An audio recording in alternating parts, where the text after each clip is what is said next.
Boa noite a todos. Que a paz do Cristo Jesus envolva nossas mentes e corações, nos trazendo serenidade, harmonia e paz, e possa também essa luz abrir o nosso entendimento à mensagem de amor e principalmente de reflexão sobre o Evangelho de Jesus, no tema que a casa traz para nós hoje. Lembrando que esses temas são sugeridos por vocês mesmos, né? E acho que até já deve estar correndo aí, né, Luciana? A coleta de sugestões para os temas de palestra. Né? O título é Família. Quem é minha mãe e quem são meus irmãos? É uma reflexão do Evangelho segundo o Espiritismo, do capítulo 14, no item 5. Eu vou pedir licença para estar lendo aqui, depois nós vamos fazendo os comentários. Quem é minha mãe e quem são meus irmãos? E tendo chegado à casa, nela se reuniu uma tão grande multidão de povo, que não podiam mesmo tomar seu alimento. Seus parentes, tendo sabido disso, vieram para se apoderarem dele, porque diziam que ele havia perdido o espírito. Seria essa expressão, perdido o espírito, seria algo como ter perdido o juízo, né? Entretanto, sua mãe e seus irmãos, tendo vindo e ficando do lado de fora, mandaram chamá-lo. Ora, o povo estava sentado ao seu redor e lhe disse: vossa mãe e vossos irmãos estão lá fora vos chamando. Mas ele lhes respondeu: quem é minha mãe e quem são meus irmãos? E olhando aqueles que estavam sentados ao seu redor, ele disse: minha mãe e meus irmãos, porque eis disse ele, minha mãe e meus irmãos, porque todo aquele que faz a vontade de Deus, este é meu irmão, minha irmã e minha mãe. Essa passagem se encontra no Evangelho de Marcos, no capítulo 3, em São Mateus, no capítulo 12, versículos de 46 a 50. Kardec traz um comentário aqui depois que certas palavras de Jesus às vezes causavam muita estranheza, principalmente na época em que ele trazia esse ensino. Se nós formos analisar essa passagem pelo significado da letra, do texto em si, vai parecer que Jesus está rejeitando com essa fala a sua mãe e os seus irmãos, conforme narram aqui. O que nós precisamos buscar de entendimento, e nisso a doutrina espírita traz muita clareza para nós, é que Jesus é, conforme a doutrina espírita apresenta para nós, mestre, guia e modelo. Guia porque, seguindo os seus ensinamentos, estaremos nos conduzindo cada vez mais para o caminho do bem. Modelo a ser seguido. E um dos títulos que ele não recusou, inclusive reforçou, é o de mestre. Mestre, aquele que ensina. Alguém chegou para ele certa vez e o chamou de bom mestre. E ele retrucou: por que me chamais de bom? Bom, só o Pai que está nos céus o é. Ele não quis dar a si o título de bom. Mas quando o chamaram de mestre, ele disse: vós me chamais de mestre e dizeis a verdade, porque eu o sou. Então ele está ratificando e reconhecendo para nós esse título de mestre. Ora, Jesus, conforme ele mesmo disse, veio para dar fiel cumprimento às leis e ratificá-las. E na lei estava: honra teu pai e tua mãe. E ele, em algumas oportunidades, fez questão de exaltar esse mandamento. Honrar, por que está no mandamento honrar pai e mãe e não amar pai e mãe? Porque nós sabemos pelos ensinos espíritas que a família, nós vamos estar falando um pouco sobre a família, muitas das vezes é constituída por espíritos que trazemos compromissos de vidas passadas, credores e devedores, que se encontram, ou às vezes até se reencontram no lar, na família, para aparar arestas, para fazer aquilo que Jesus já houvera nos pedido, a conciliação com os nossos adversários. E muitas das vezes, filhos e pais são adversários de vidas anteriores. E nós vemos nas nossas famílias que nem sempre os pais amam os filhos ou os filhos amam os pais, não é mesmo? Mas por que foi pedido honra? Porque mesmo que eu não ame ou não aceite meus pais, eu tenho o dever, é um mandamento é uma lei divina de honrar pai e mãe. E Jesus, logicamente, não deveria deixar de, sendo ele o mestre, de cumprir esse mandamento.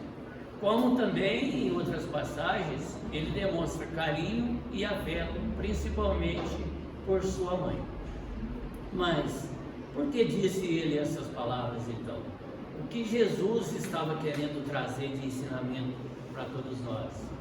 Ele queria apresentar para nós, além da família consanguínea, da família terrena que nós conhecemos, que compõe o nosso lar, ele queria apresentar para nós uma família maior, num âmbito maior, que é a família universal, da qual todos nós, embora talvez não o reconheçamos, ou ainda não agimos como tal, todos nós somos irmãos e caminhamos para compor essa família universal, ou a família por laços espirituais. Porque a gente vê que aqui no finalzinho ele diz assim: porque todo aquele que faz a vontade de Deus, este é meu irmão e este é minha mãe. Ou seja, qual é a vontade de Deus para com todos nós? Isso está expresso nos mandamentos, que Jesus depois, inclusive, simplificou aqueles 10 mandamentos em um só, né? Ama a Deus acima de todas as coisas e ao teu próximo como a ti mesmo. Mais tarde, inclusive, Jesus ratificou e ampliou esse mandamento, dizendo: um novo mandamento vos dou, confirmando aí que ele está ratificando a lei, dando fiel cumprimento, e como mestre ensinando, que vos ameis uns aos outros como eu vos amei. Na lei trazida por Moisés, nos mandamentos, está amar ao próximo como amamos a nós mesmos. Devotar ao outro, ao próximo, o mesmo amor que nós devotamos a nós. Mas Jesus passou um outro parâmetro depois, para amar o próximo como ele amou. E como foi esse amor de Deus para com todos nós, para com o próximo, para com a humanidade? Perdão, esse amor de Jesus, amplo e restrito, acolhendo a todos, e isso ele deixou de ensinamento para nós. Então, logicamente, que não deixaria também de amar ou acolher Maria, sua mãe ou seus irmãos. Há também polêmicas a respeito desse fato, se Maria teria tido outros filhos com José sem ser Jesus, ou seja, se ele teria irmãos também da parte de mãe. Alguns dizem que sim, outros estudiosos que não. Esses ditos irmãos poderiam ser irmãos, o que eles diziam na época de meio sangue, ou conforme dissemos, irmãos por parte de pai ou irmãos paternos, que seriam os filhos de José do seu casamento anterior. Há também outros que levantam a questão que naquela época, nos costumes e nas linguagens deles, não havia a palavra primo. O que nós hoje chamamos de primo-irmão, à época para eles também chamavam de irmão. João, o evangelista, por exemplo, era primo de Jesus. É citado nos evangelhos Tiago, o irmão do Senhor. Mas em algumas passagens dizem filho de Alfeu.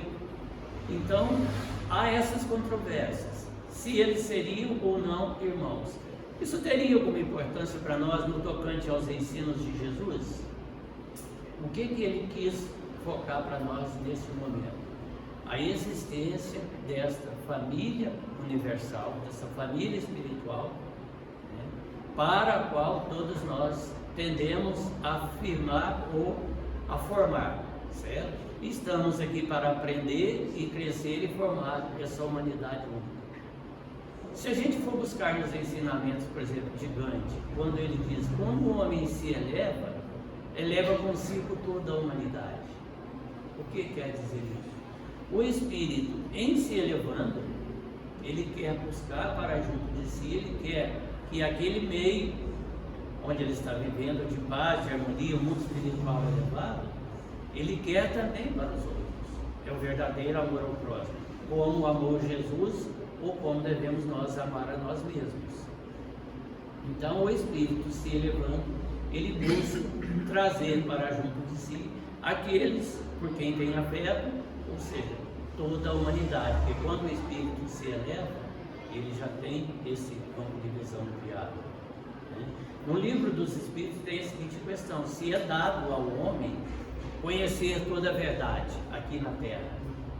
A resposta é que não, mas à medida que o espírito se eleva, eleva o seu padrão de conhecimento, de aceitação desses ensinos, e eleva também a sua visão de mundo. Razão porque Jesus disse que não se esconde uma cidade colocada sobre o monte.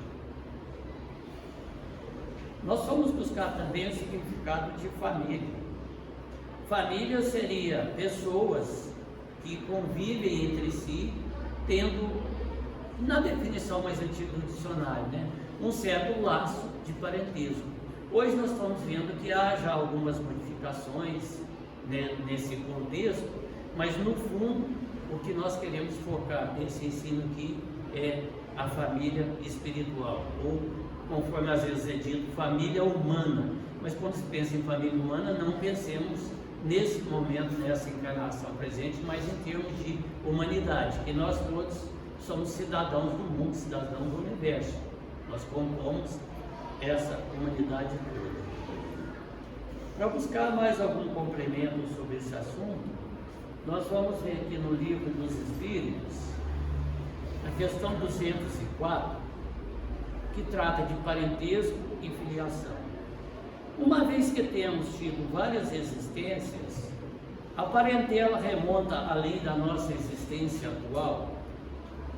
A resposta dos Espíritos: isso não pode ser de outra forma, ou seja, essa parentela nossa, ela se amplia além da atual, da família que compõe os laços sanguíneos. A sucessão das existências corporais estabelece entre os espíritos laços que remontam às existências anteriores. Daí, muitas vezes, as causas da simpatia entre vós e certos espíritos que vos parecem estranhos. Às vezes é comum, nós estamos falando de laços de famílias sanguíneas, consanguíneas, terrenas e as espirituais. Às vezes nós temos entre nós, a nossa família sanguínea, conforme já dissemos, pessoas que às vezes não combinamos bem entre nós. E há aqueles parentes um pouco mais longe, ou amigos, com quem nós temos muita afinidade. E que às vezes até de uma forma errônea dizia, eu queria ter nascido na família tal, na família tal. Porque aqui a gente não convive com ninguém, ninguém entende, ninguém compreende. Enquanto que com alguém de outra família, nós temos às vezes afinidades. A família espiritual é formada por seres, por espíritos, que trazem afinidades, laços afins de existências anteriores, se reúnem nessa existência, não só no lar terreno, mas às vezes no ambiente de trabalho, às vezes no ambiente religioso, às vezes na vizinhança, e continuamos essas existências em aperfeiçoamento e aprendizado. Agora, há que se lembrar também que quando se fala em laços afins, nem sempre são laços de afinidades para o bem. Há, por exemplo, espíritos muito ligados ao mal, que trazem, convivem, se reencontram com outros também que tenham laços afins, tendências para o mal. Então, laços afins, afinidades, ambos os sentidos. Logicamente que aqui nós estamos buscando tratar da família espiritual, que à medida que nos elevamos, vamos compondo essa família. A questão 205. Aos olhos de certas pessoas, a doutrina da reencarnação parece destruir os laços de família, os fazendo remontar além da existência atual.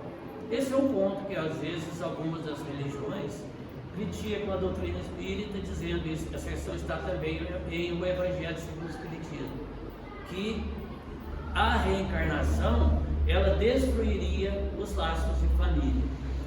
E a resposta dos Espíritos a Kardec é o contrário. Ela os estende, os alonga, né? Mas não os destrói. A parentela, estando baseada sobre as afeições anteriores, laços de existência anteriores, os laços que unem os membros de uma mesma família são menos precários. Ela aumenta os deveres da fraternidade. O amor que Jesus devotou a todos nós é um amor fraterno, né? Que acolhia a todos sem restrição.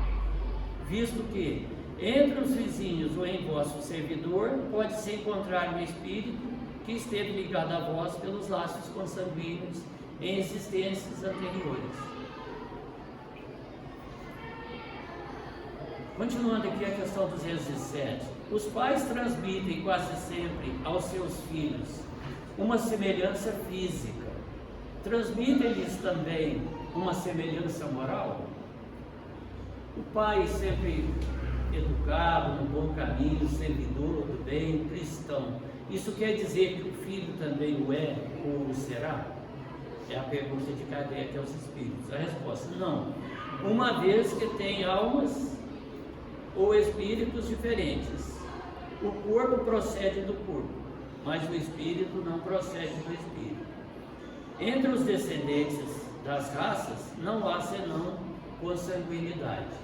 Ou seja, nós pais não transmitimos aos nossos filhos aquilo que nós trazemos de moralidade na nossa formação, por hereditariedade. Mas temos o compromisso moral, que até se diz uma missão, né? Missão dos pais, de lhes transmitir esses ensinamentos, principalmente naquela fase até aos 7 anos, que a criança está mais suscetível de receber ensinamento. Porque a partir daí, dos 7 até em diante, ele já começa, como espírito reencarnante que é, a trazer, a colocar para fora as suas tendências. E aí nos cabe, né, de estar também policiando e buscar educá-los. É a nossa tarefa de pais. Nós não lhes podemos transmitir hereditariamente, pelos laços do sangue, mas temos o dever, o compromisso ante a lei de Deus, de lhes passar como ensinamentos morais, principalmente através do exemplo. E hoje nós vemos que temos recebido os espíritos, às vezes um pouco rebeldes, essa garotada que está vindo com muito conhecimento intelectual, né? E às vezes, nos nossos dizeres populares, começam a colocar as manguinhas de fora, até aí pelos 3, 4 anos a gente já vê, não é mesmo? Então nos cabe nesse momento, e um dever nosso de educadores, né? De estar presente, de estar observando. Inclusive eu ouvi uma fala hoje, até de um livro do Raul Teixeira, me perdoe, me esqueci o nome aqui, que ele fala, o Espírito Mentor orienta também a passar termos, ensinamentos atuais para nós avós. Nós estamos vivendo dentro dessas mudanças de família, uma fase que muitas vezes nós avós, como nós, que eu também já sou avô, tenho 2 netas, temos esse compromisso e muitas das vezes estamos convivendo, às vezes os pais para trabalharem fora deixam os filhos, principalmente com as mães, né, com as avós, e temos aí também esse compromisso, esse dever de estar passando ensinamentos morais. E voltamos a repetir, principalmente pelo exemplo, porque a palavra educa, ensina, mas o exemplo arrasta. Então muitas das vezes, que adianta, por exemplo, eu dizer para um filho meu: olha, você não fuma, porque fumar é prejudicial à saúde, mas ele está me vendo lá no dia a dia meu, na reunião com os amigos, fumar, ou beber, ou fazer uso de qualquer um desses outros vícios, né? Então são coisas que nos cabem já começar a educar também pelo exemplo. É uma continuidade da questão 207, de onde provém as semelhanças morais que existem, algumas vezes, entre os pais e seus filhos. Kardec aprofunda porque ele perguntou se condições morais são transmitidas. A resposta é que não. Mas aí ele observou isso, e nós observamos no nosso dia a dia, em algumas famílias, que há semelhanças morais. Os pais, os filhos, marido e esposa, têm sempre um certo padrão de moral. Mas nós vimos aqui antes, quando se fala das famílias afins, famílias por afinidade, são espíritos que já trazem afinidade entre si, laços de reencarnações anteriores, e que se reencarnam juntos ou próximos para continuar esses laços de afinidades, e muitas das vezes também com missão de juntos acolherem no lar espíritos rebeldes, espíritos inimigos de vidas anteriores, para estarem ali caminhando. Né? Um exemplo muito citado, que já dissemos em reuniões anteriores aqui, é a mãe de André Luiz, né? Que ela reencarna de novamente aqui, embora não mais precisasse, para receber o seu ex-esposo, e junto eles receberem as duas ex-amantes do esposo como filhas. Ou seja, são espíritos de uma dedicação irrestrita, podemos até dizer do amor que ensinou e que exemplificou Jesus, que uma das constantes que a gente nota no Evangelho, principalmente à luz dos ensinos espíritas, é que Jesus não só ensinou, transmitiu de forma verbal, oral, o seu ensino, mas como forma de fixar e de demonstrar a veracidade do que ensinava, pois ele mesmo se intitulou mestre, né? Ele vivenciava tudo aquilo que ensinava. Como a nos dizer, olha, se digo que sou o caminho, a verdade e a vida, e muitas das vezes ele dizia, em verdade eu vos digo, então ele transmitia os seus ensinamentos e os vivenciava, certo? Então a resposta a essa pergunta aqui é: são espíritos simpáticos, atraídos pela semelhança de suas tendências ou afinidades, né?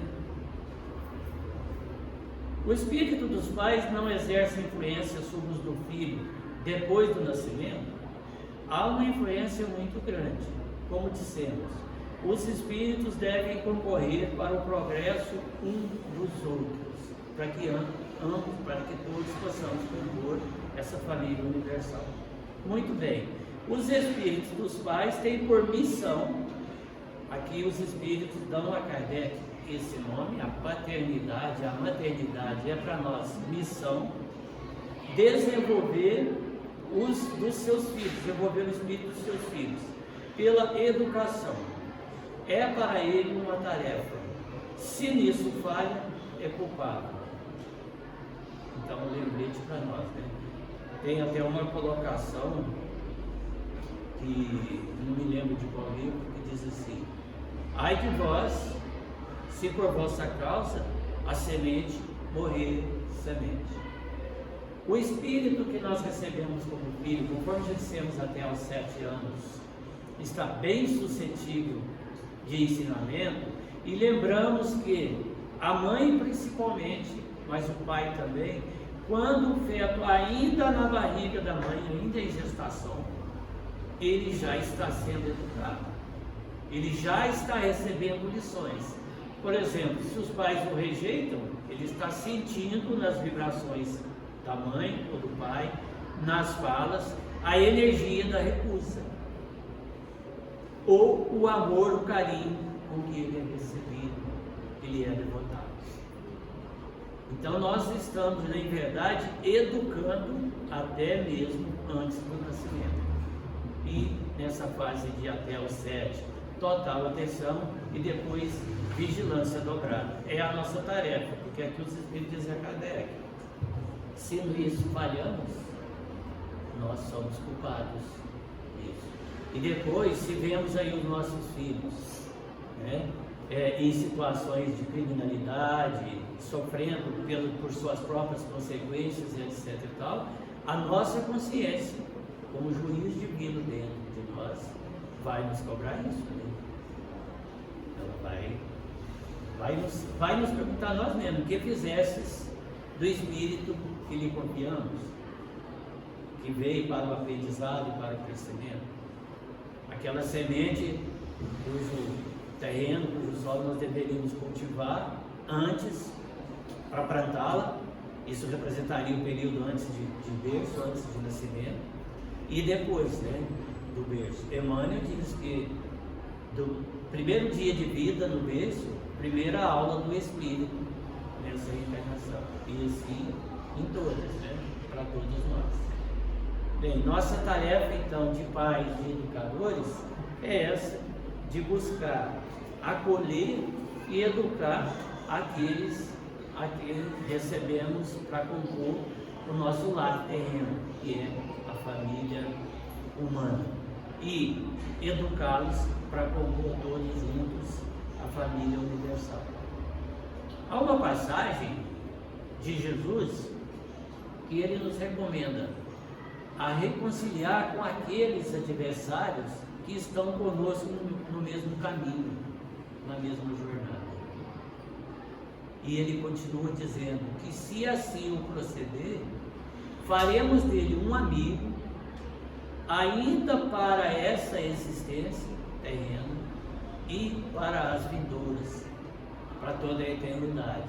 Ou seja, aqueles por quem temos inimizade, ou que tem por nós inimizade, Jesus nos reconcilia nos orienta a fazer a reconciliação. E ele diz: reconcilia-te, dando a cada um de nós a tarefa de procurar um adversário para a reconciliação. E muitas das vezes ele veio já, conforme o nosso planejamento no mundo espiritual, e está dentro da nossa família. Vê que ele diz: enquanto estáis com ele a caminho, na mesma estrada, muitas das vezes, no mesmo teto, na mesma família. Então, mais um motivo para a gente ver que Jesus está recomendando que nós temos a tarefa de fazer deste inimigo um amigo para essa existência e para as futuras. Aí a gente chega nos dizer gigante, né, que quando o homem se eleva, ele eleva consigo toda a humanidade. Uma vez conscientes dessa nossa tarefa, se tivermos humildade de coração, conforme recomenda Jesus, aprendei de mim que sou manso e humilde de coração, e a receita dele: encontrareis o repouso de vossas almas. Esse repouso está no plano espiritual mais elevado. E o que nós pensamos encontrar quando chegarmos lá, hein? O descanso eterno, tão citado lá nas lápides, descansa em paz?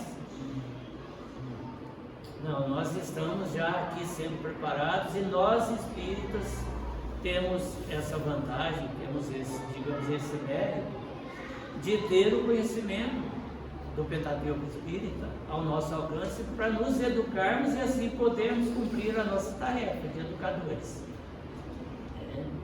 E ainda temos também esse privilégio de estarmos encarnados ou reencarnados nesse momento de transição planetária, momento em que está se acelerando essa mudança do planeta para um mundo melhor, um mundo de regeneração.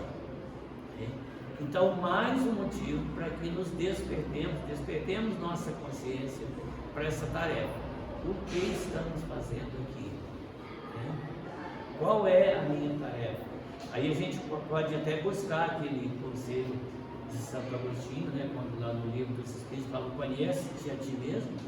Buscar conhecer bem a nós mesmos, buscar onde nós temos errado, falhado nas nossas tarefas de educadores, porque todos nós somos humanos e podemos errar, somos falhos ainda, e estamos aqui para aprender, principalmente aprender com nossos erros, mas que tenhamos essa humildade que recomendou Jesus, essa mansidão, de saber reconhecer nossas falhas e buscar a devida correção. Só finalizar aqui, eu vou pedir para ler a questão 774 aqui, do Livro dos Espíritos, que também vem que amparo a isso que estamos vendo. Há pessoas que inferem no abandono dos pequenos animais. De início fala sobre animais, mas vai ser interessante, pelos pais, que entre os homens os laços de família não são senão resultado dos costumes sociais e não uma lei natural. Que devemos pensar disso? Pergunta Kardec aos espíritos. Olha a resposta: o homem tem destinação diversa dos animais. Por quê? Pois sempre o querer comparar com eles, essa insistência nós às vezes queremos nos comparar com os animais. Nele, no homem, há outra coisa além das necessidades físicas. Há a necessidade do progresso, que é uma lei divina.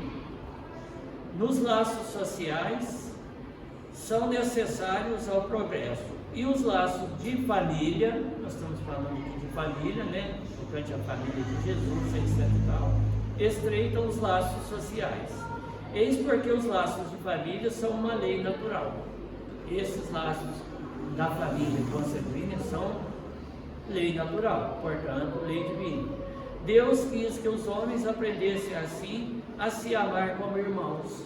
Ora, se somos irmãos, conforme Jesus bem ensina na oração do Pai Nosso, ele inicia dizendo: Pai nosso, Pai dele, Jesus, e de todos nós, né? Mostrando essa irmandade para todos nós. Agora, nós gostaríamos de deixar aqui uma questão para que todos nós meditemos. Se Maria teria tido ou não outros filhos com José, etc. e tal, às vezes esse requisito não pode ser muito importante. Mas um ato de Jesus que demonstra o seu grande amor por Maria, sua mãe, foi ali nos momentos finais da cruz, quando ele se vira para João e diz: João, eis aí tua mãe, e com o olhar aponta Maria. E olhando para Maria, ele aponta João com o olhar e diz: mulher, eis aí o teu filho. Agora questionemos: se Maria tivesse outros filhos com José, que seriam irmãos de Jesus, por que ele não confiou a esses irmãos o cuidado com sua mãe Maria? E confiou a João, o seu discípulo, que era chamado de discípulo que ele amava. Isso talvez seja para nós uma evidência que talvez ele não tivesse irmãos consanguíneos da parte de Maria, mas que se fossem irmãos, primos, etc. e tal, para o nosso ensinamento, para o nosso conhecimento, não altera o ensino moral de Jesus.